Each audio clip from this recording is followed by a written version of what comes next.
The Democratic caucuses in Nevada and the Republican primary in South Carolina are huge tests for the outsider candidates this election season.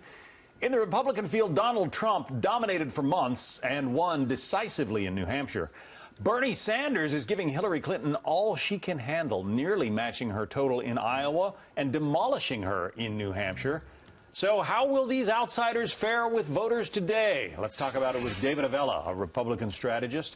Nicole Graham is a Democratic strategist and an attorney. Welcome to both of you. Nicole, to you first. What's the appeal of the outsiders this election year? Well, you know, I think Trump's base would argue this, but I think both candidates actually, the American public, they're kind of acting like the 1960s hippies. They're done. They're done with the establishment. They're done with people lying, and they want somebody else, somebody fresh. And I think that's part of the appeal. And Bernie Sanders from your party, is he the outsider? You know, he's been in the Senate for years, and you would see on paper, you would think he was an outsider, an insider. But who's more insider than Hillary Clinton? She lived in the White House. So compared to Hillary Clinton, he's the outsider. David, it seems like there are lots of outsiders still left in the Republican race. You know, our field really breaks down into three groups. You have those who want to completely blow up the system and start over, and those tend to be your Donald Trump and Ben Carson supporters. You have those who believe that Republicans haven't been true to conservative principles, and we need to get someone who can win, and that breaks down into the Ted Cruz and Marco Rubio supporters. And then you have your traditional grassroots Republicans, who favor Jeb Bush and John Kasich. Now, that's fluid. Certainly there is overlap amongst those groups, personified by the fact that tonight 10% of South Carolina primary voters say they're still undecided, and 25% say that they still may switch their vote before they cast it tonight. So while we talk about insider-outsider labels, it may not be the best way to describe voters. It's really those looking for someone who's going to shake up the system versus someone who's going to handle the status quo. Because let's keep in mind, Ted Cruz has been in elective office and has had a government paycheck most of his life. And as we see every day with Donald Trump, he is a matchter politician.